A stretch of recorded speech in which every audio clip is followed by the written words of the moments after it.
भुवनत्रयामध्ये वास माय बापाची लाडकी कळो आले हे लौकिकी नाही निपराध नाही निपराध कोणा आम्हामध्ये भेद माय बापाची लाडकी कळो आले हे लौकिकी तुका म्हणे नाम अवघे अमुचे हे धाम कळो आले माय बापाची लाडकी कळो आले हे लौकिकी विठ्ठल बरवे धाने आज आमचा स्वदेश भुवनत्रयामध्ये वास माय बापाची लाडकी कळो आले हे लौकिकी स्वानंद सुख निवास परमपूज्य श्री जोग महाराज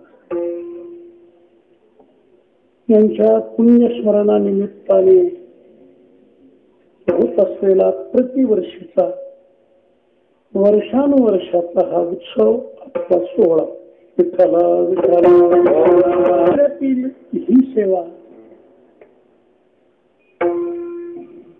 त्यांच्याच कृपेने घडते आहे. आपणा सर्वांना ज्ञातच आहे मधील काळामध्ये मृत्यूलोकाच्या या नियमाप्रमाणे शरीराच्या स्वभावाप्रमाणे आपणासही सेवा थांबवावी लागते काय की काय किंवा आपली सेवा थांबते की काय असे प्रसंग एक प्रकारे आलेले होते. विठ्ठला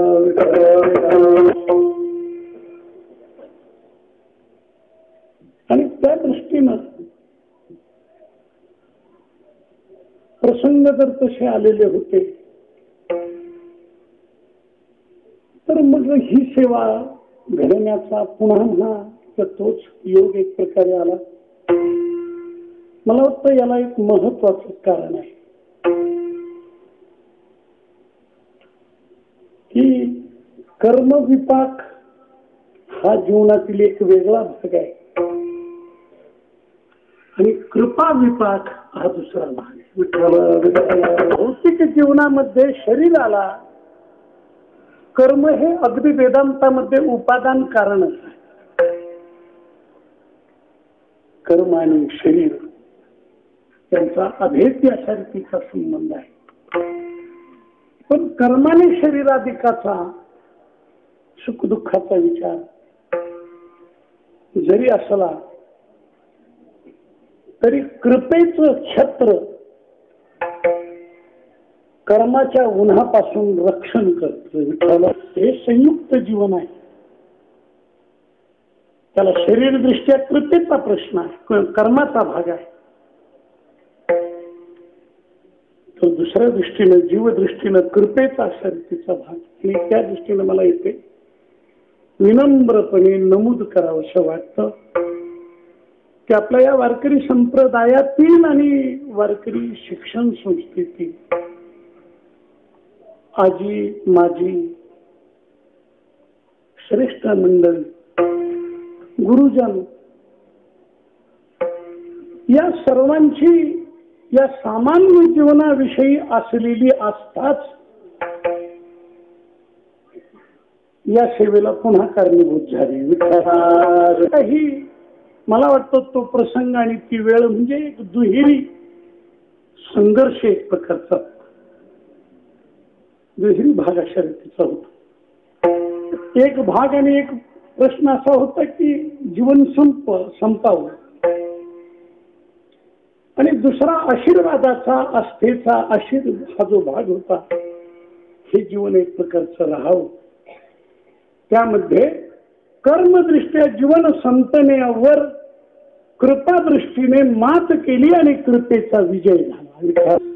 कृपेचा एक प्रकारचा विजय आणि म्हणून पुन्हा हा सेवेचा सूक्ष्म एक प्रकारे जीवनामध्ये अर्थात हा उत्सव म्हणजे परमपूज्य जोग महाराज त्यांच्या पुण्यतिथीचा उत्सव. यांच्या पवित्र आणि पावन अशा कार्याचा एक प्रकारचा उत्सव. त्यांच्या जीवनामध्ये आत्मप्राप्तीसाठी असलेली जी महान मूल्य, त्या मूल्यांचा उत्सव. एक मी सांगू शकेन, बहुजन समाजासाठी असलेल्या दया वृत्तीचा उत्सव. त्याला संसारा ऐसा दारू जो भेटलाचे हरीशी, ऐसा ज्ञानदानी करून बघितले. आपल्या स्वतःच्या जीवनामध्ये जे प्राप्त करून घेतलं, आणखी कितीही मूल्य आहेत. ग्रंथराज ज्ञानेश्वरीच्या डोळस अभ्यासाचा उत्सव, कीर्तन पद्धतीचा उत्सव. विठ्ठला असंख्य असंख्य मूल्य महाराजांच्या जीवनाकडे पाहून एक प्रकारे समोर येतात. कितीतरी मूल्य आहेत. मानवी जीवन जेव्हा मूल्यात परिवर्तित होत, तेव्हा ते जीवन अमर होत. जीवनाचं जर अवमूल्यन झालं तर ते जीवन अधोगतीकडे एक प्रकारचं जात. आणि अवमूल्यन होऊन अधोगतीकडे जाणाऱ्या पतितांना, सामान्यांना मूल्याधिष्ठित जीवन जगून अमूल्य आणि अमरत्व प्राप्त करून घेणाऱ्या महात्म्यांच्या हृदयामध्ये जो दयावृत्तीचा पाझर फुटला, त्या दयावृत्तीचा आविष्कार म्हणजे वारकरी शिक्षण संस्था. चिंतन यथामती यथाशक्ती यथासमय करायचंच आहे. आमच्या दृष्टीने पुन्हा सेवेचा सुक्षण हा सुखाचा निश्वास असला तरी काही उणिवा, काही जखमा जीवनाला जाणवतातच. हा प्रतिवर्षीचा उत्सव हा अमृत उत्सव एका प्रकारचा. एक अमृत कुंभ या उत्सवामध्ये उपस्थिती देणारा, आपल्या अस्तित्वाने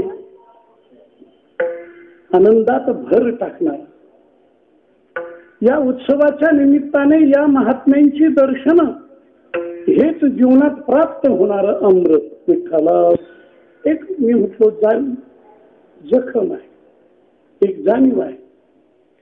अनेक वर्ष सेवा करत असताना जे अमृत कुंभ आशीर्वाद देत होते, अंतरातून आनंद देत होते, त्या अमृत कुंभातील एका अमृत कुंभाची उणीव या सप्ताहामध्ये आज जाणवते. आणि ती म्हणजे परमपूज्य श्री पांडुरंग महाराज वै. विठ्ठला मृदंग महर्षी पांडुरंग महाराज वै. मी जरा वैकुंठवासी शब्द टाळला.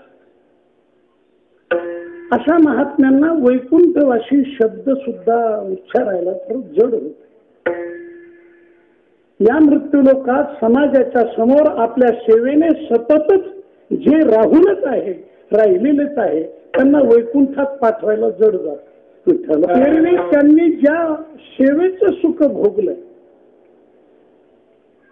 या सेवेत देवा ऐके ही विनंती, मज नको रे ही मुक्ती, तया इच्छा गती हे सुख आगळे.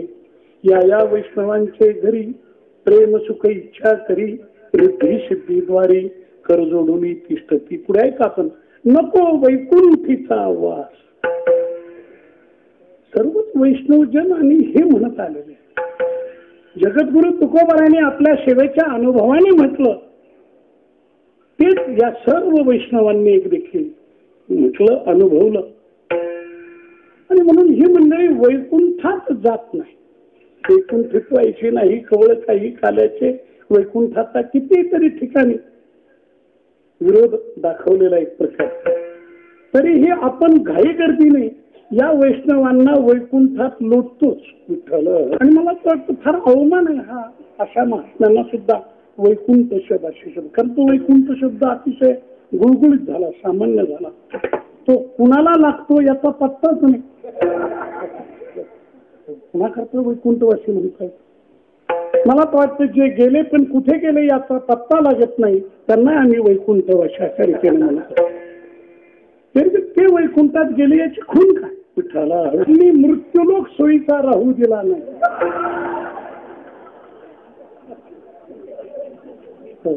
ही वैकुंठवासी विठ्ठल. वचने किं दरिद्र ही आपली संस्कृती. ती भले कुठेही जाओ आपल्या तोंडातून भलं यावं आपण त्याला वैकुंठवासी म्हणायचा.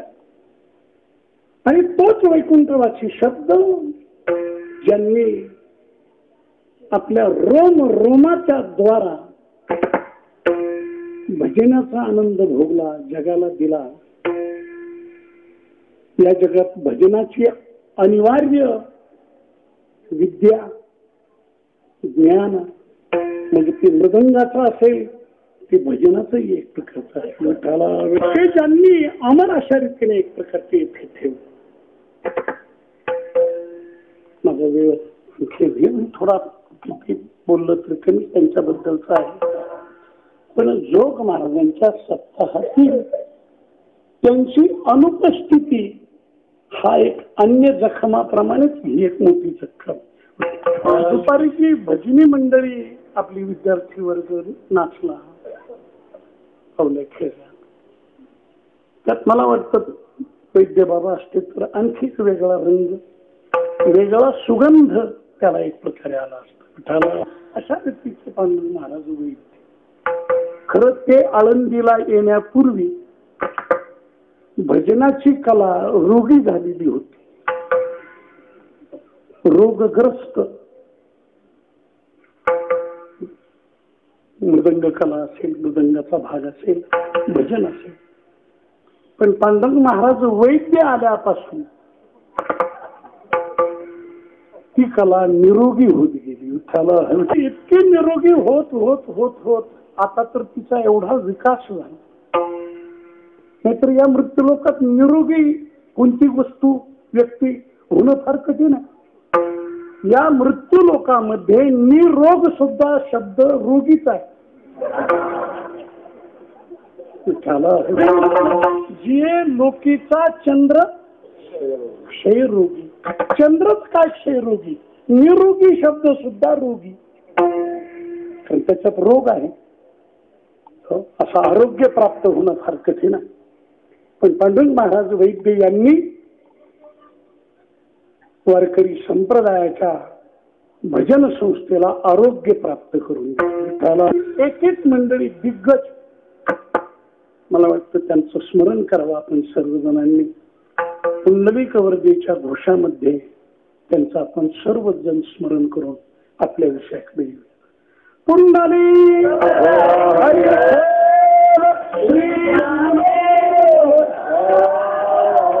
पंढरीनाथ भगवान ज्ञानेश्वर महाराज की जोग महाराज की. या महात्म्यांचं मृत्यू लोकातून तसं जाणं नाही ते जात नाही. ज्या अर्थाने आम्ही जाणं म्हणतो गेले म्हणतो तो देहदृष्टीचा. पण तत्वज्ञानामध्ये देह म्हणजे जीवन नव्हेच. विठ्ठला जीवन समजणं म्हणजे आपल्या अंगातील कपड्यांनाही शरीर समजणं. कपड्यांना आपण शरीर समजतो का नाही समजत. कपडे बदलत राहतो. कपडे बदलले रोज स्नानाच्या वेळी सकाळी अगोदरचे कपडे बदलतो दुसरे घालतो. पुन्हा दिवसाचे कपडे रात्रीच्या वेळी बदलतो पुन्हा दुसरे घालतो. सकाळी पुन्हा बदलतो. हे तर बदलण्याचे आपण अगदी थोडे भाग सांगितले. तर कपडे बदल यावरून मंत्रीपद जाण्याची वेळ येते. बदलण्याच्या बाबतीमध्ये अगदी साधं घरातून बाहेर पडायचं तरी माणसं कपडे बदल. घरातून बाहेर पडायचं ना मग असे कपडे घालायचे. सगळ्या जगाने हटकून आपल्याकडे पाहिलं पाहिजे अशी व्यवस्था चांगली तिकडे घालावे चांगले झालं. पण घरात परत आल्यावर तसे राहू द्यायला काय हरकत आहे.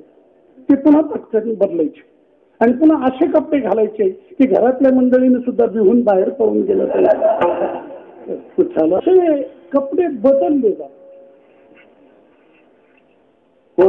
जीर्णानी यथा विहाय नवानी गृह्णाती नरोत्तराणी तथा शरीरानी विहाय जीर्णानी अन्यानी संयाती नवानी दी. जीर्ण वस्त्र सांडीजे मग नूतन. तेव्हा कपडे बदलले का? कपडे जीर्ण झाले म्हणून टाकून दिले का? हो, कपडे टाकून दिले का? हो, काही वेळेला कपडे जुने झाले म्हणूनच टाकले जातात असं नाही. दुसऱ्याचे नवे पाहिले तरी आपले टाकले जातात. हो, दुसऱ्याचे बदल बदल पुन्हा बदल पुन्हा किती बदल किती बदल. अलीकडे तर त्या शहरी वातावरणात आपल्याला पाहायला मिळतं की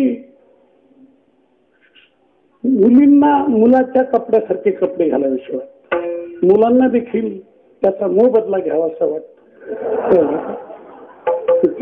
कपडे टाकावे. एकदा असा कठीण प्रसंग झाला कुठेतरी प्रवचन समोर बसलेला ते लेकरू गडबड करत होत. मी आपला सत्कार म्हणून गेलो. ए मुला जरा गप्प बस. त्याच्या शेजारी एक व्यक्ती होती. ती म्हणजे अहो त्याला मुला का म्हणतात? ती मुलगी आहे. हो, कपड्यामुळे माझा घोटाळा झाला. कपडे मुलीचे होते.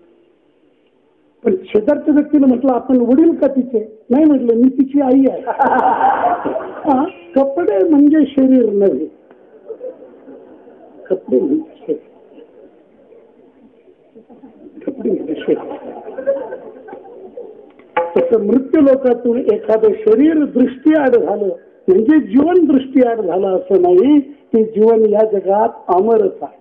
अमर आहा अमर. त्याच कक्षेतील महाराजांचा अर्थात जोग महाराजांचे जीवन इथपर्यंत तर अमर आहे. इथून पुढेही ते अमरच आहे. त्याचं कारण अमर असा जो आत्मा त्याच्याशी ते तद्रुप आणि त्याकरता जीवनातील मोठी किंमत त्यांनी मोजली.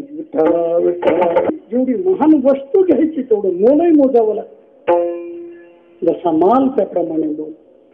शुद्ध परब्रह्म वस्तू जीवनामध्ये संपादन करायची का मिळायची का याकरता मोलही तेच. त्या मुंडक उपनिषदामध्ये याचं मोल सांगितलं आणि ते मोल महाराजांनी मोजलं.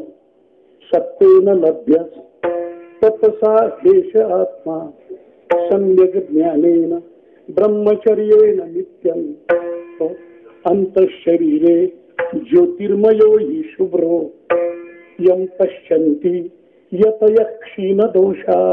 विठ्ठला विठ्ठला. पहिलं मोल सत्य. सत्तेन लभ्या. माझ्या सत्यवादाचे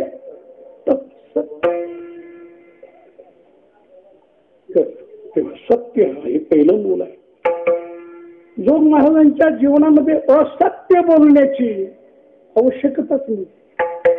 गरजच नाही. असत्य खोट केव्हा बोलावं लागेल? जीवनामध्ये काहीतरी देहादिकाच्या चैनचमणीच्या वेळेला आणखी काही जीवन जगायचं. एक परमात्मा वस्तू हे ज्या जीवनाचं ध्येय आहे त्या जीवनामध्ये सत्यात बदल होण्याची गरज. सत्य सत्य. त्याच्या जोडीला तप देखील त्यांच्या जीवनात होत. बहवो ज्ञान तपसा पुता मदभाव मागता. व्यक्तीने शारीरिक वाचिक तप मानसिक तप तपही जीवनामध्ये. सम्यक ज्ञान. सम्यक ज्ञानेन मला वाटतं सम्यक ज्ञानेनं आणि त्यांच्या बाबतीत बोलायला गेलं तर स्वतंत्र कीर्तन. जोग महाराजांचा अवतार होत नाही तोपर्यंत वारकरी संप्रदायामध्येही ज्ञान होतं. सम्यक ज्ञान होतं की नाही प्रश्न आहे. सम्यक ज्ञानाकरता जोग महाराजांनी आपल्या जीवनातील काही तप घालवली. सम्यक ज्ञान. ज्ञान तर आहे. ज्ञान आहे.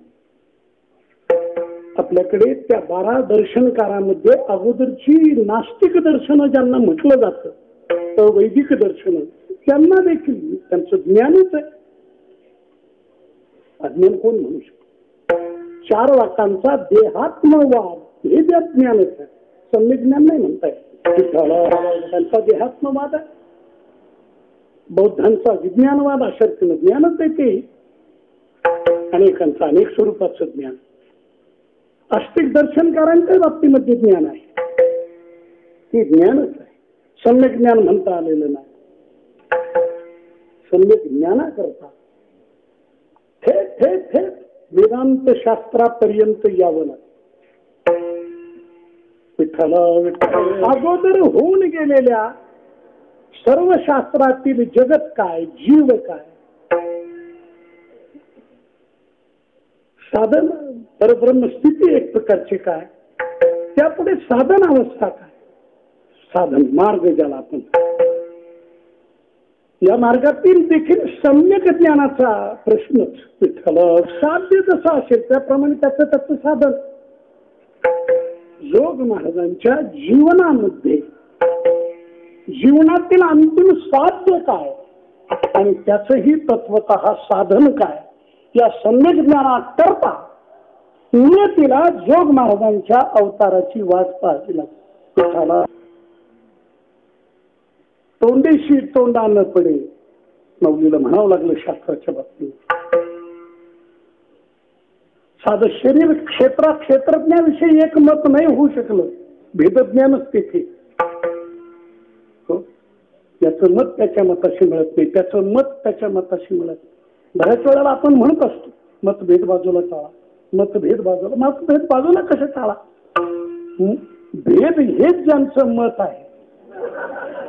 मत भेदाच्या ऐवजी भेद हे ज्यांचं मत आहे त्यांच्यातून बाजूला निघणं एक प्रकारची म्हणून शास्त्रातही भेद.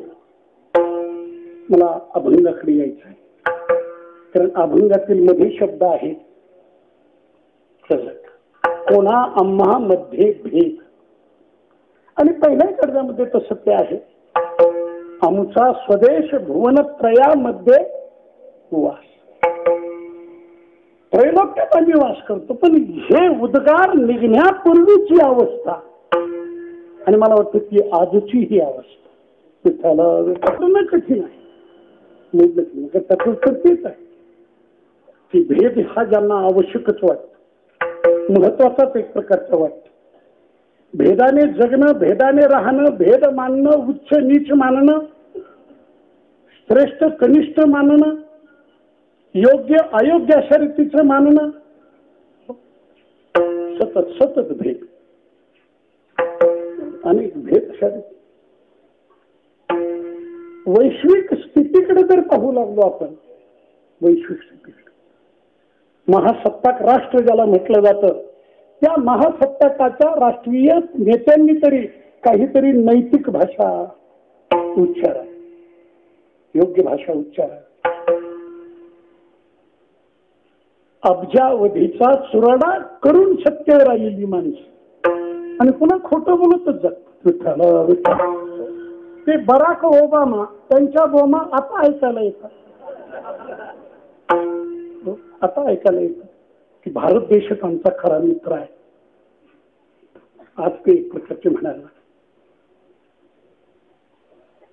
याच्यापूर्वी आयुष्य पाकिस्तानला मोठा म्हणत, चांगला म्हणत एक प्रकारचं वेचलं, पण आज मात्र तो अयोग्य आहे. भारत देश महत्वाचा, भारत देशाच्या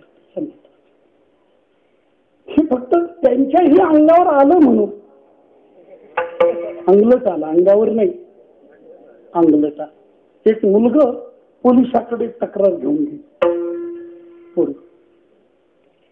चला चला धावा धावा लवकर चला. अरे काय कशा करता चला? म्हणाले माझ्या वडिलाच्या बरोबर कोणीतरी एकदम मारामारी करत, भांडणं लागले आमच्या दोघांचे खूप, त्या वडिलांची त्यांच्या. 1 तासापासून मारामारी चालू होती.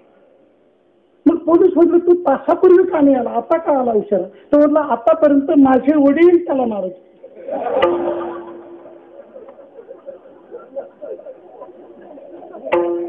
आता उलट झालं म्हटलं विचारा. अमेरिकेला सुद्धा वाटायला लागले आता उलट झालं. मग ते ओमा बोमा द्यायला लागली. हा देश भेद भेद मला बोलायचं. दोन जवळच्या राष्ट्राचा भेद करतच जगामध्ये श्रेष्ठत्व प्राप्त करून घेण्याचा केलेला प्रयत्न. वैश्विक भेद आहे की हे जगाच्या नकाशावरची, पण भेदानेच जग. गुरुजी मामासाहेबांचं एक वाक्य आहे की देशाचं भलं तेव्हाच होईल जेव्हा राज्य करता तरी तत्वज्ञ झाला पाहिजे अथवा तत्वज्ञाच्या हातामध्ये राज्य गेलं पाहिजे, गेलं पाहिजे.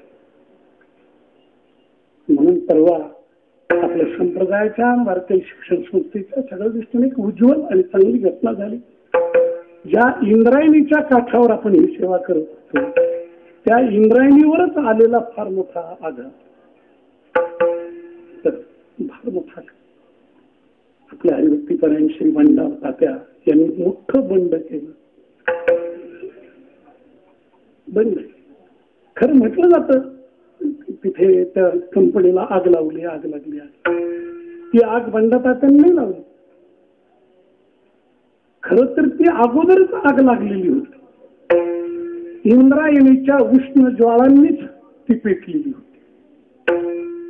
ज्या लोकांच्या जीवन मरणाचा प्रश्न तिथे आला त्यांच्या उष्ण विश्वासाने श्वासानेच ती एक प्रकारची पेटलेली होती.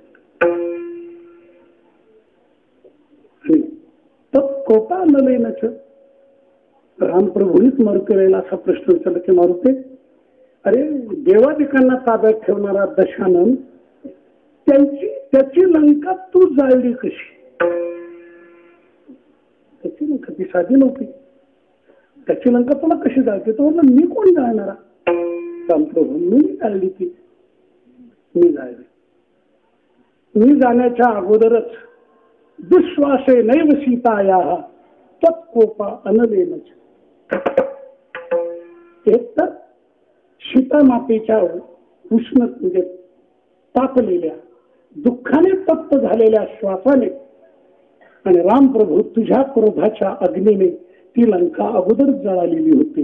मी त्याला फक्त निमित्त झालो. हरिभक्तपरायण बंडाचा त्यांनी धाडस केलं फार मोठं. मनापासून हृदयापासून मानलं गेलं पाहिजे. खऱ्या अर्थाने वीरत्व त्यांनी तिकडचं संपादन केलं त्या बाबतीत. पण हे सगळं जे प्रसंग येतात ते भेदातून विचार हवा. आणि तर म्हणतो अशासारखी विध्वंसक उत्पादन करणारी कंपनी याच भागात नाही, खरं तर देशात कुठेच ती असू नये. आणि हे विचार देण्याकरता वारकरी संप्रदायातील वाङ्मयाकडेच विश्वाला जावं लागेल. अशा रीतीने भेदांचं रण माजलेलं. आता तर आणखी त्यापेक्षा अधिक. पूर्वी थोडे थोडे भेद होते, भाषा भेद, सीमा भेद, प्रांत भेद, जाती भेद तर तो आहेच. जाती भेद किती किती किती भेदाची एक प्रकारची ही रण माजली. भेदाचं कार्य, भेदाचा परिणाम सर्वांच्या पदरामध्ये दुःख अशा रीतीने पडतो. म्हणून आमचा प्रदेश, आमचा देश, आमचा प्रांत, या दोन प्रांतामध्ये सुद्धा कर्नाटक आणि महाराष्ट्र सीमावाद तिथे प्रसिद्ध आहे. जिल्ह्यावरून सुद्धा वाद अशा रीतीने होतात. गावातून एक प्रकारचे वाद, भेदाबद्दल एक प्रकारचे संकुचित एका भूमीच्या तुकड्याचा अभिनिवेश एवढं माझं आहे. ज्याला भावनात्मक ऐक्य म्हणतात, या ऐक्याचं दर्शनच समाजातून लुप्त होते. सर्व आपले आहेत, आपले आहेत. आपण त्यांची एक प्रकारच्या या भागात पुढे महत्वाचा शब्द आहे की नाही, कोणीच नाही आमच्याहून भिन्न असा कोणी नाही, सगळ्यांची सुखदुःख आमची सुखदुःख. पण एवढा भेद, एवढा भेद. त्या बाजारामध्ये गाडीच्या मागे पुढे होण्याने त्या ट्रकच्या मध्ये एक दोन माणसं सापडली अपघाताने. मी आणि पुकार झाली, अमुक गावची ती माणसं आहे. ज्या गावची त्या माणसं, त्या गावाचं नाव ऐकल्याबरोबर त्या गावची जी माणसं होती संतापली, भयंकर संताप. ते म्हणजे आता ड्रायव्हर जिवंत राहणं शक्य नाही. त्याला जिवंत सुद्धा ठेवू नका, त्याला मारलं पाहिजे. आमच्या गावची माणसं मारली, हो माणसं मारली असं झालं. खूप संताप. एवढं झाल्यावर जे गावचं नाव होतं ना, योगायोगाने ते गाव दुसऱ्या तालुक्यातलं होतं, म्हणजे यांचं नव्हतं. आणि हे यांना कळाल्याबरोबर लगेच मग हे म्हणायला लागले, बघ होतच असतं, चालतच असतं, त्याचा काय प्रकारचा नियम आहे. पिठाला हजरत झाला, मेले हा प्रश्न नाही, आमचे मेले नाही. पिठाला आमचं तुमचं, माझा तुझा तर्का हा, या भेदाने पोखरलेलं हे सगळं जीवन, पोखरलेली जगताची जमीन, या भेदाला मूठ माती देण्याकरताच शास्त्राधिकाचे सगळे प्रयत्न आहेत. आणि त्यातूनच श्री जोग महाराजांसारखी उच्च व्यापक विशाल विचाराची महान मंडळी या ठिकाणी अवतीर्ण होत. आणि ते आपली व्यापक विचाराची दिशा जगाला देतात की प्रत्येक जीव हा काही एका भूमीच्या तुकड्याचा मालक नाही, एका प्रांताचा एक प्रकारचा नाही, तोही त्याचा प्रांत नाही. हो, आम्ही तर हे म्हणत चाललो, हा भारत देश आमचा आहे. हो, मी तर म्हणतो भारत देश आपला नाही, आपला मुळीच नाही, आपला देश. फार झालं तर आपण त्याच्या त्याला व्यक्ती प्रतिज्ञाच होती त्या पाठ्यपुस्तकामध्ये, भारत हा माझा देश आहे, सारे भारत माझे बांधव आहे. ती प्रतिज्ञा. मुलाची भांडणं लागली की त्या मुलाचा सदरा मध्यभागी धरून तो फाडत, सारे बांधव माझे बांधव अशा रीतीने आहे.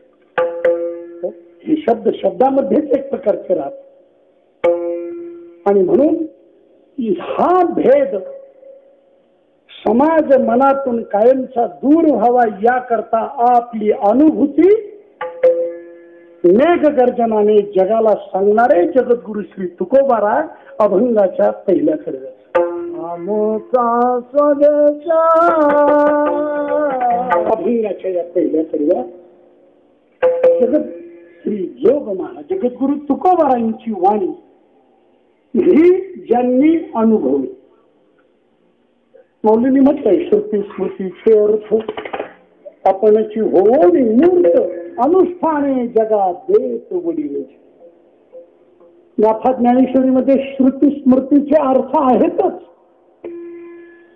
पण महाराजांच्या बाबतीत आपल्यापुरतं म्हणायचंय गाथा ज्ञानेश्वरीचे अर्थ आपणची होणी मूर्त अनुष्ठाने जगात देत वडील.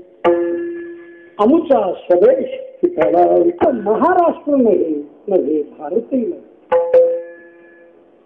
आमचा स्वचा भाग नाम आत्म्याचा देश सांगण्याचा पुढे प्रयत्न करणार. देहाचा देश वेगळा, जीवाचा देश वेगळा आणि स्वनाम आत्म्याचा देश वेगळा. देश मला वाटतं त्याचं घरदारच असतं, ज्याचं त्याचं घर त्याचा त्याच्या देहाचा देश अशा रीतीचा आहे. सर्व देह त्याला निवारा देणारा जो एक प्रकारचा देश आहे तो देहाचा देश आहे, जीवाचा सुद्धा नाही, जीवाचा देश. म्हणून तर देह तेथे सोडून बिचारा जीवात्मा चालू लागतो. त्याचा जीव गेला, तिथून गेला. म्हणून जीव त्या देह आणि त्या घरातूनही वेगळा, जीवाचा देश आणखी वेगळा. अनेक ठिकाणचं ममत्व माझे कर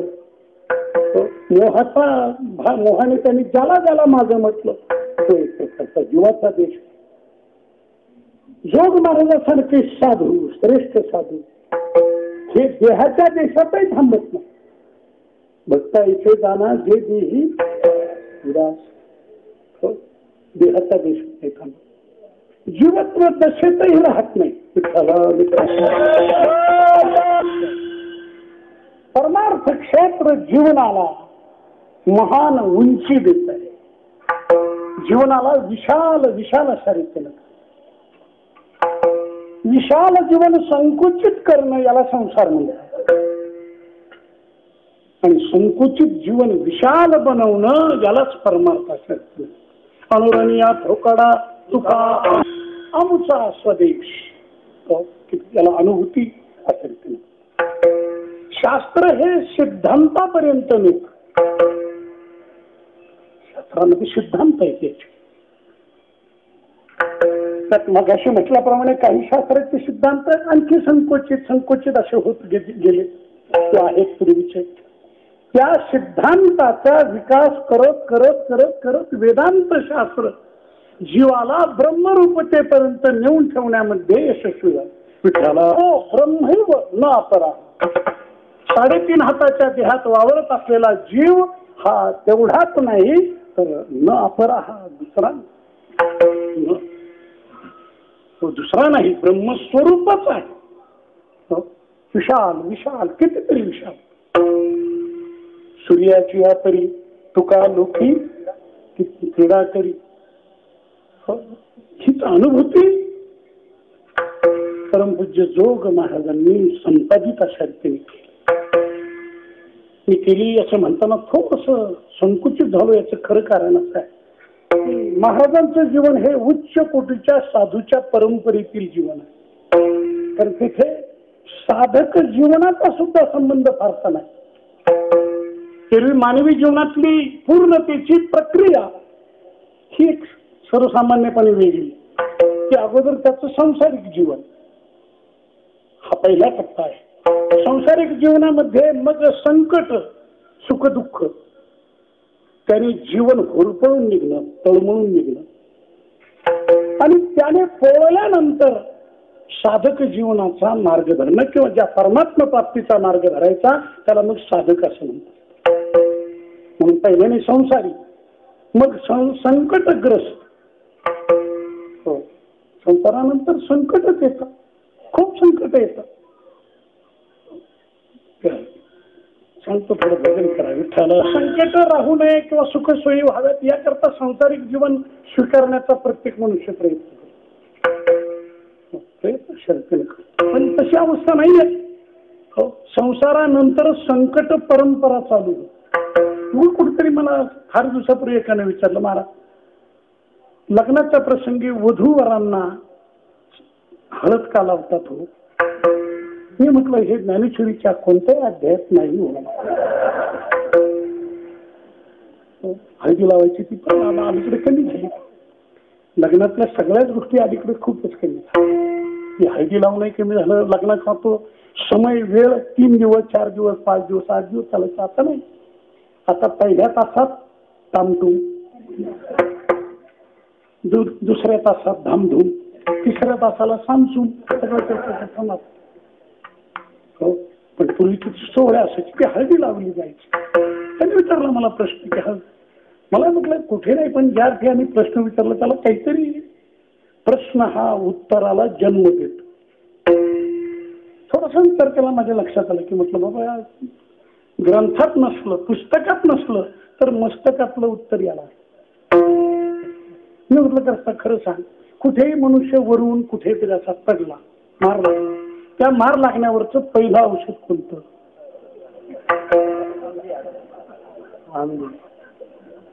ज्या जागेवर मार लावून लागला त्या जागी. आता लग्न झाल्यानंतर सर्व संकटाने सर्वच अंगाला भरपूर मार लागणार असल्यामुळे हे पैलवान अगोदरच तयार केलेले बरे, त्याकरता हळद लावली जाते. संकट अनिवार्य आहे. फक्त महाराजांची दृष्टी जशी उघडली तशी दृष्टी सर्वांची उघडत नाही, हीच एक प्रकारची अडचण. महाराज ज्यांचं पुण्यस्मरण आहे त्यांचा तर प्रश्नच नाही. पण जगद्गुरु, मला तर हे एक आश्चर्य वाटतं, परंतु जे जोग महाराजांचं एवढं मोठं जबरदस्त श्रद्धास्थान जगद्गुरु तुकोबर आहे. कशी महाराजांनी गाथा लिहिली, पण जोग महाराज ती गाथा जगली. असा टप्पा जोग महाराजांच्या जीवनात नाही. संसारिक जीवन तर नाहीच नाही, संकट ही त्यामुळे येण्याचं कारणच नाही, प्रश्नच नाही. मग साधक अवस्था असेल तोही प्रश्न.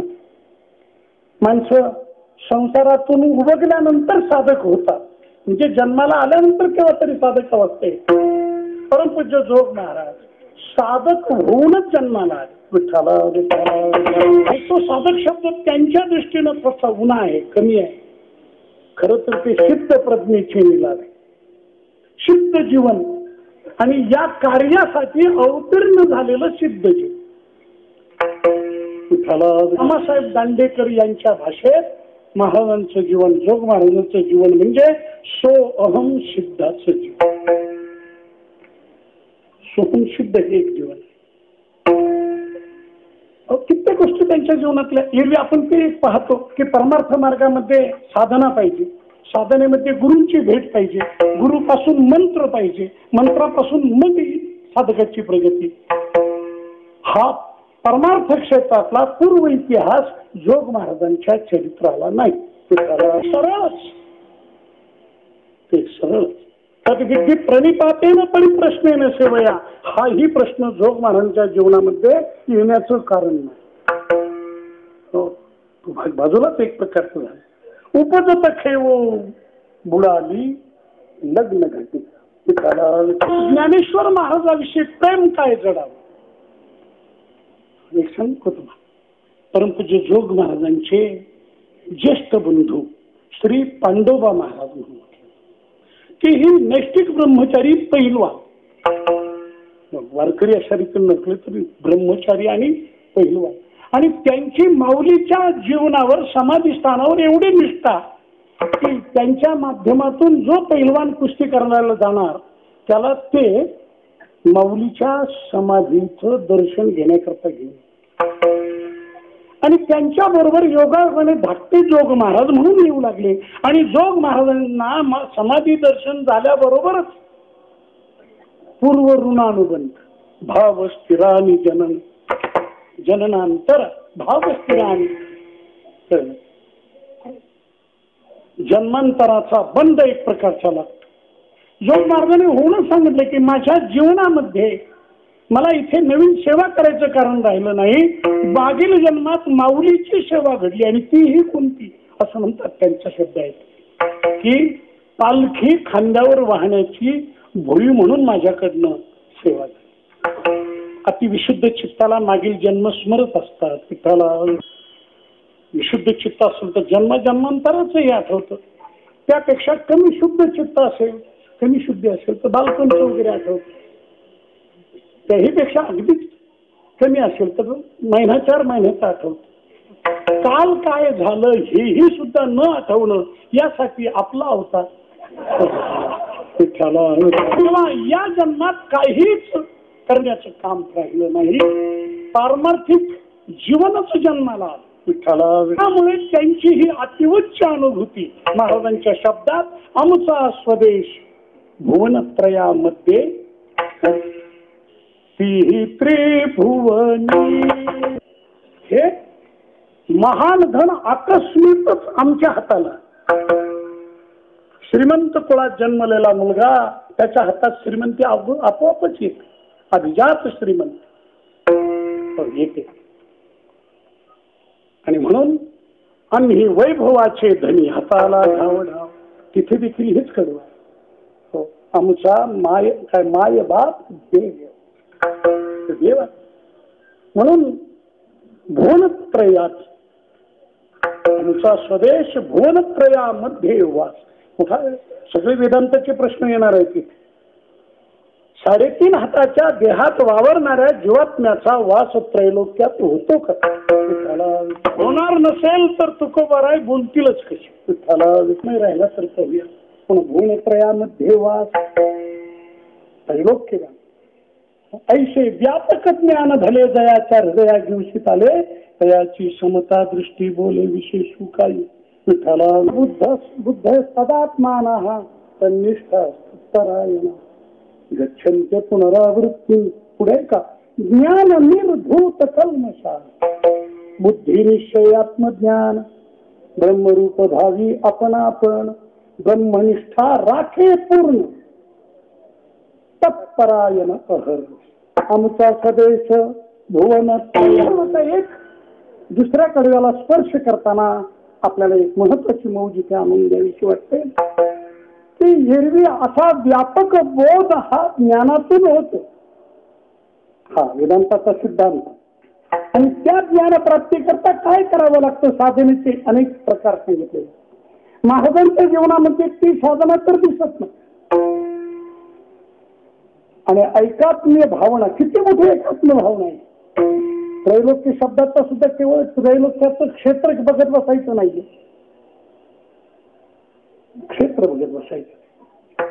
उच्च ब्राह्मण कुलात जन्म, उच्च बोधाधिकाची प्राप्ती, सर्व दृष्टीने परिपूर्ण जीवन. अशा स्थितीमध्ये तुम्हा आम्हा अनाथ जीवांची अंतरात दया येणं आणि त्यांच्या उद्धाराकरता संस्था काढून ठेवणं किंवा कायमस्वरूपाची पुण्य अशा रीतीने वेचणं, हा भुवनत्रयामध्ये वास आहे. त्याला चिंतन आपल्या पुढे आणून द्यावं असं वाटतं की हे वैभव महाराजांना गुरुकडून मिळालेलं नाही.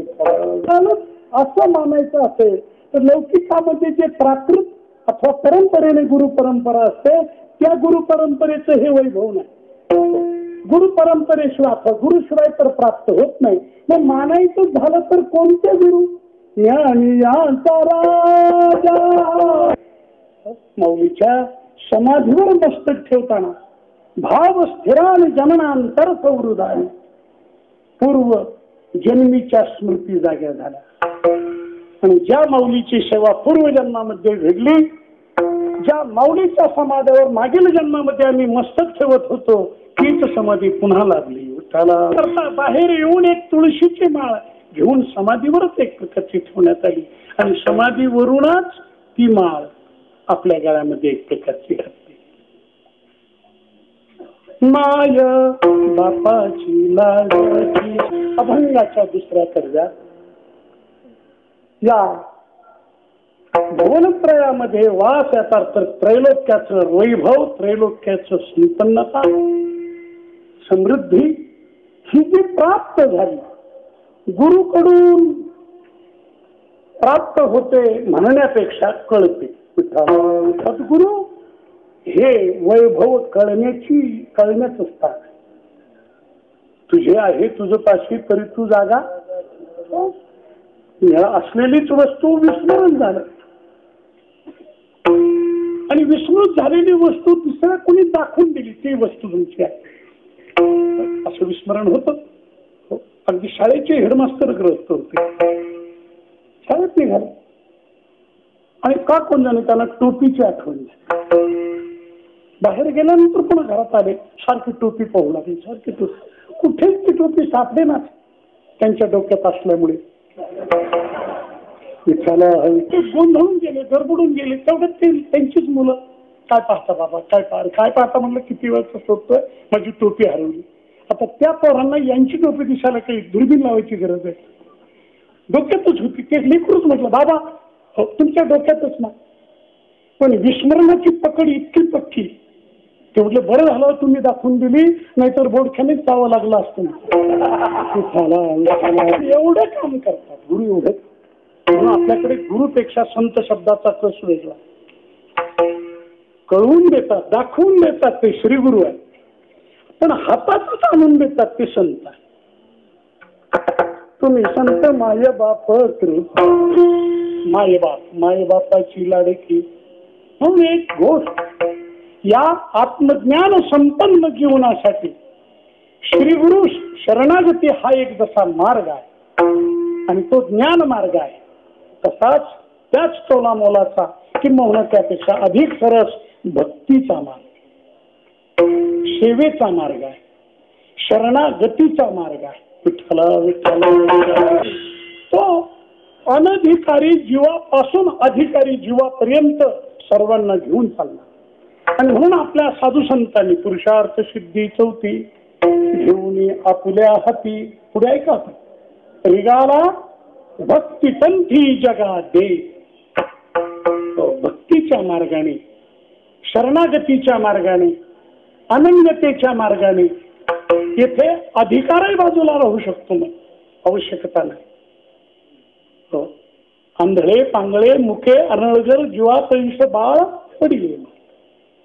कथा योगागणे जोग महाराजांची तर अधिकार संपदा फार मोठीच होती.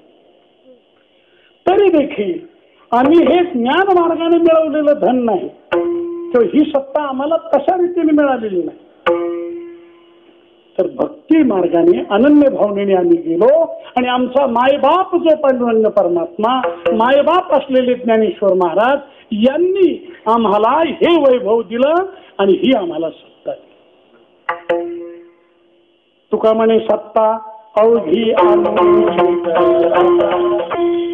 साधू संतांनी आणि या भक्ती मार्गातून भगवंताला जे आळवलं गेलं आणि मायबाप होऊन त्यांचं लाडकं लेकरू होऊन राहिलं, तर हे सर्व ज्ञान आता सर्व विशाल वैभव आपल्या पदरात पडतं. सत्तेचं वैभव, सामर्थ्याचं वैभव, शक्तीचं एक प्रकारचं वैभव, सिद्धांताचं वैभव, हे सगळं वैभव फक्त अनन्य भावाने आपल्या सगळ्या साधू संतांनी माऊलींना माऊली तोंड भरून म्हटलं ते याच ज्ञानोबाराय माऊली ठरले की आपल्याला लेकरू म्हणण्याची वेगळी गरज नाही. विठ्ठला नुसतं लेकरू नाही, लाडकं लेकरू.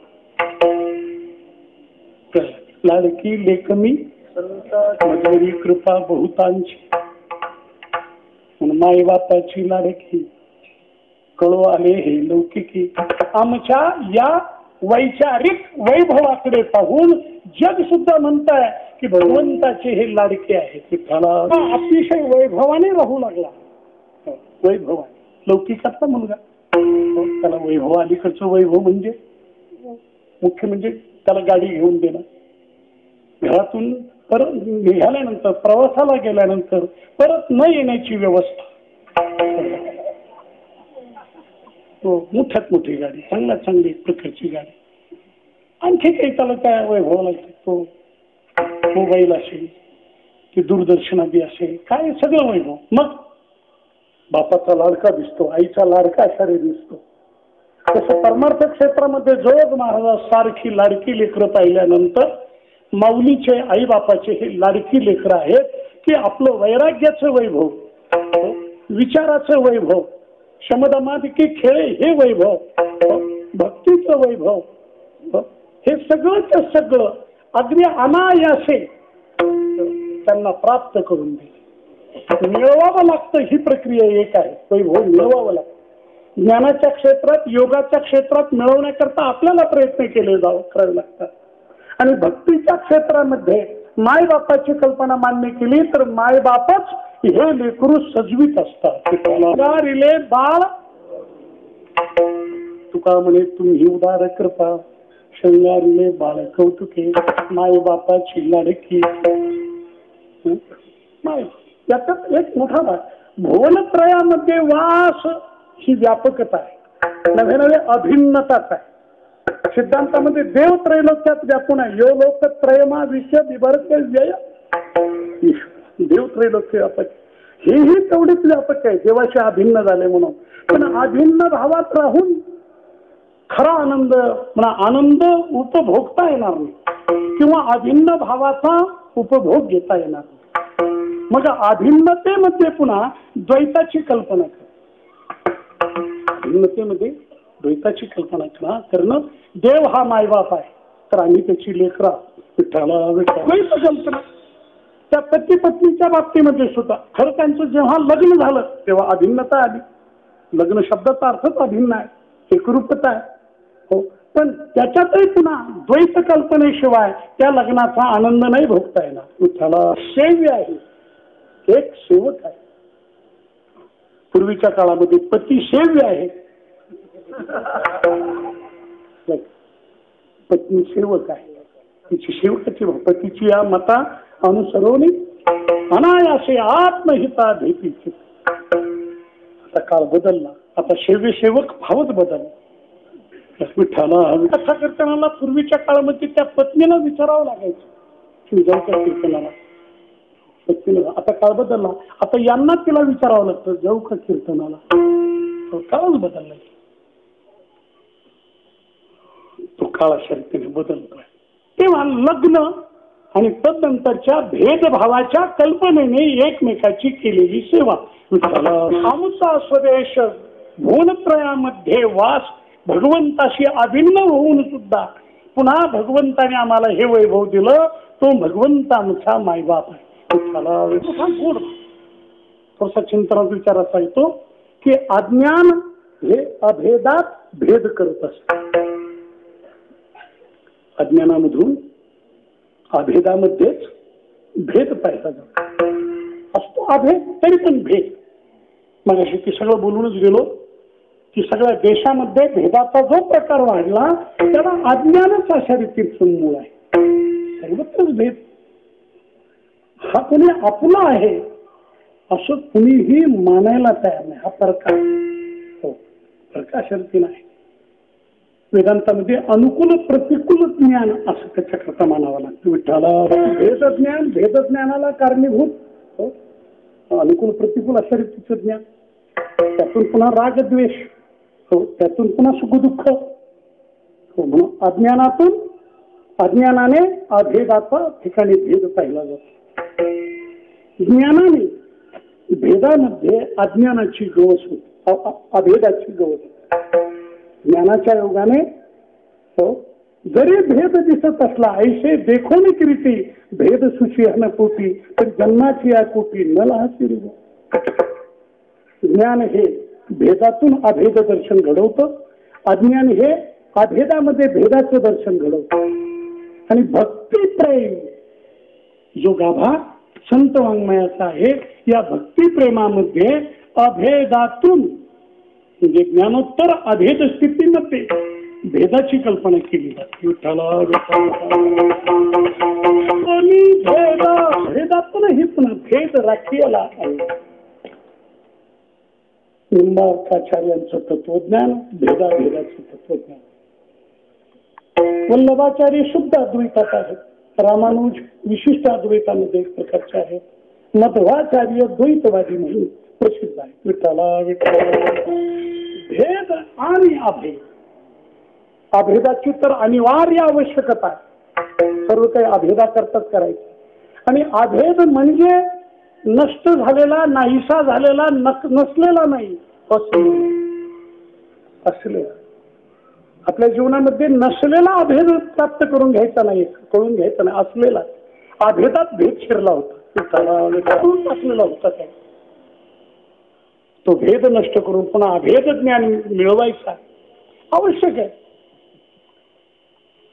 रावणाच्या दुराचारी प्रवृत्तीने थेट लंकेमध्ये जिला जाण्याची वेळ आली त्या सीतामातेला, ती सीतामाता ही प्रभू रामचंद्राचं अभिन्नत्वाने ध्यान करत ध्यान सारखं ध्यान करायचं.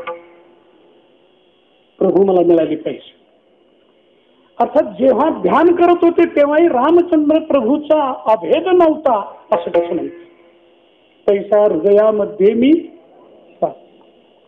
अयोध्येतील रामाचं ध्यान, अंतःकरणात असलेल्या रामाचं ध्यान एकच. ते देखील अभेदा करतात प्रयत्न.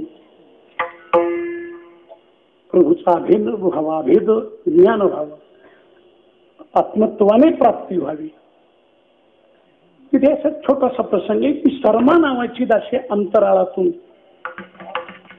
सीतामाता अरण्य त्या राक्षसाच्या राज्यात होती.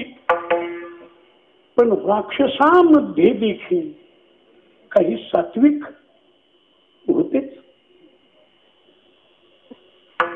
राक्षसामध्ये काही लोक काय होते, सात्विक होते. जसे सात्विकामध्ये काही राक्षस असू शकतात. त्याला भक्तामध्ये अभक्त असायला काय, अभक्तामध्ये भक्त असतो. ती शर्मा तिला सीतामातेच्या ध्यानाचं हेव वाटायचं आणि तिचं ध्यानस्थ जीवनाचं दर्शन घ्यायला अंतराळ आकाशातून ते प्रकारचे येत. एकदा तर तिला राहवलंच नाही. ती म्हटली अगं सीते एक गोष्ट सांगू का, एवढं ध्यान तू करते रामाचं, किती ध्यान करते. आणि त्या ध्यानामुळे मला एक भीती अशी वाटते, बिभेमी सीता संदीक्ष भ्रमरी भूत कीटवत. तुझं हे सतत ध्यान पाहता पाहता पाहता असं मला वाटतं तू तो ध्यानात आगते रामे कथन केन प्रतिर्भवी. ध्यान करता करता करता त्या भ्रमरीचा आणि कीट न्यायाने जर कीटकच भ्रमण झाला तशी तूच रामरूप झाली तर मग रामाबरोबर रमण्याची अवस्था कशी हो? तू रामाच्या बरोबर रती कशी कर? रामरूप होणं अनिवार्यच आहे, पण रामरूप झाली तर पुढील भोग कसा? ती शर्मादाशीच पुन्हा म्हणते मग कुरुश्वात्र संदेहा शिते इथे तसा संदेह करू नको. रामे दशरथात्मजे दशरथाचा हा संदेह करू नको, कारण तो ध्यानात आजते रामे. राम तुझं ध्यान करता करता जर सीता होईल किंवा तू रामाचं ध्यान करता करता जर राम होशील तर तुझं ध्यान करता करता कोण होईल? राम देखील हो विपरीत असतो ते रती पात्र बदल पण रती राहीलच. हो आनंद एक प्रकारचा कायम राहील. यात एक रूपतेमध्ये भेद आहे. विठ्ठला हा भेदाशिवाय घडू शकत नाही. अभेद हा ज्ञानाशिवाय प्राप्त होऊ शकत नाही, कळू शकत नाही. विठ्ठला अभेद हा ज्ञानैक साध्य आहे, तर भेद हा प्रेमैक साध्य. भेद लाजून आवडी हो प्रेमाने भेद आश्रुतीचा प्राप्त होतो. आणि म्हणून तुकोबारासारखे भक्ती मार्गातील शिरोमणी असलेले हा वैभवाचा सोहळा आम्हाला जो मिळतो तो केवळ ज्ञानाच्या कक्षेने आम्ही मिळवला नाही, भक्ती प्रेमातून आमच्या मायबापांनी आम्हाला दिला. विठ्ठला कळवाले लौकिकी मायबापाची लाडीची कळवाले हे लौकिकी. अहो म्हटले पण आई बापाच्या जोरावर म्हणा, आई बापाच्या कृपेने म्हणा, माय बापांच्या वात्सल्य भावाने म्हणा, आपण एवढे संपन्न झाला, श्रीमंत झाला, वैभव संपन्न झाला ती गोष्ट खरी आहे. पण अशा आपल्यासारख्यांची सुद्धा जगतामध्ये निंदा, उपहास, छळ, द्वेष या सगळ्या गोष्टी बघायला मिळतात. सगळ्या गोष्टी एक प्रकारच्या बघायला मिळतात. मला वाटतं या जगतामध्ये दुर्जनापेक्षाही सज्जनाला शत्रू फार. विठ्ठला अंतर्बाह्य अशा रीतीचे शत्रू असतात ते. आणि मग तुम्हाला हे वैभव प्राप्त झालं हे कशावरून? तुकोबरासारखे साधू सांगतात दुर्जनादिकाकडून आमचा छळ होतो, द्वेष होतो, मत्सर होतो, हे तुम्हाला तरी कसं वाटतं? आमच्या आई बापाने आमच्यावर अशी कृपा केली की आम्हाला तो दुर्जन दिसतच नाही, आमच्या दृष्टीने तो दुष्ट नाहीच. ही गोष्ट अभंगाच्या तिसऱ्याकडे नाही.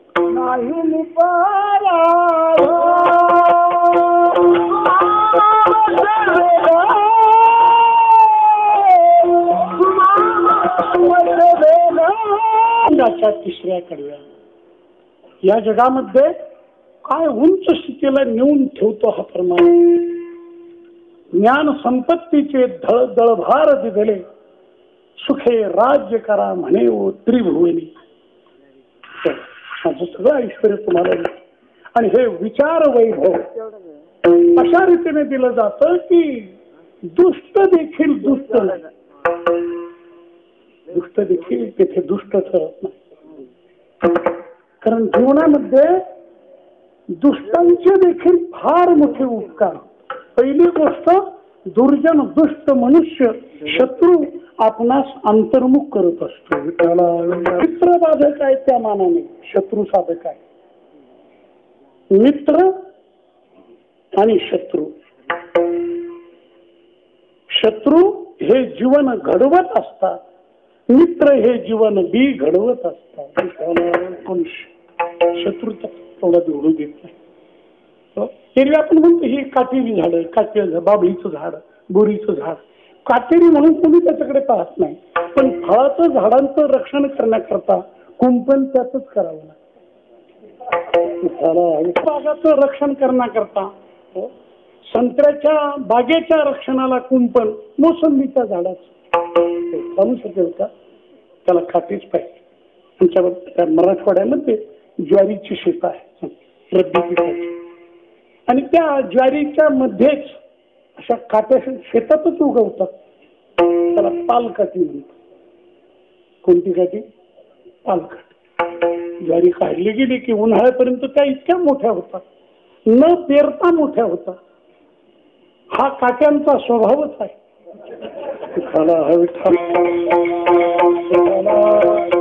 एवढ्या मोठ्या झाल्या की त्या उन्हाळ्यामध्ये मोल देऊन काढाव्या लागतात. आणि मोल देऊन मुळासह वरचीवरून नाही खोदून काढाव्या लागतात. किती वाईट आहे, किती अयोग्य. ते काय पीक आहे का? पीक नाही, पीक नाही. पण खोदून काढलेल्या काट्या तो शेतकरी बांधावर ठेवून देतो आणि त्याच काट्यावर या ज्वारीच्या पिकाच्या वेळी आलेला हुरडा भाजायचं काम त्याच काट्या करतात. हुरड्याचा मोठा थाट होता पूर्वी आपल्याकडे. आता हुरडा नाही, त्याच्या नावाने रडा. ते तर ओरडा एक सोहळा येतो. त्या काट्यामध्ये ते भाजलं जायचं. आजचा शत्रू उद्याचा मित्र होतो. त्याला मित्रात नाही, मित्रात कोणीच अशा रीतीने अपराधी नाही, कोणी शत्रू एक नाही, दुष्ट नाही, निरुपयोगी नाही, व्यर्थ नाही. जे जे काही या जगात आहे ते त्याचंच रूप असल्यामुळे सर्व उपयोगी आहे. विठ्ठलाला दृष्टी मिळाली आणि जे आमचं अंतिम साध्य प्राप्त झालं ते अभंगाच्या शेवटच्या. तुका म्हणे नाम, तुका म्हणे नाम, तुका म्हणे नाम, तुका म्हणे नाम. हे आमोचे आमोचे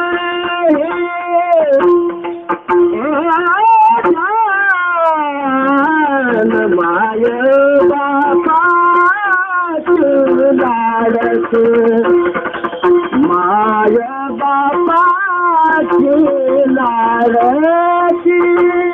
शेवटच्याकडे या जगद्गुरु तुकोबाराय म्हणतात, तुका म्हणे नाम. आमच्या आई वडिलांनी आम्हाला दिलेली संपत्ती, त्यांचं मिळालेलं वैभव म्हणजे ती नजर, ती दृष्टी, अवघे आमुचे हे धाम. अंतिम विश्रांतीचं ठिकाण जर आमचं कोणतं असेल तर एक प्रकारचं नाम आहे. एरवी लौकिकामध्ये धर्म, अर्थ, काम, मोक्ष ही धाम मानली, ही ठिकाणं मानली. जो तो अधिकार प्रवृत्ती त्यामध्ये विश्रांती मानतो. पण आमच्या जीवनामध्ये नाम हा धर्म पुरुषार्थ, नाम हाच आमच्या जीवनातला अर्थ अशा रीतीचा आहे. नाम हेच आमच्या जीवनातल्या कामना काम पुरुषार्थ आहे आणि नाम हाच आमच्या जीवनातला मोक्ष. हे चार पुरुषार्थाला गवसणी घालणार भक्तिरूप पंचम पुरुषार्थाचं स्थान हे आमचं महत्वाचं एक करत. चहू पुरुषार्थाते त्यागीची, चारही मुक्ती उपेक्षिती, पंचम पुरुषार्थाची प्राप्ती मज पढियंती उत्तम. विठोबा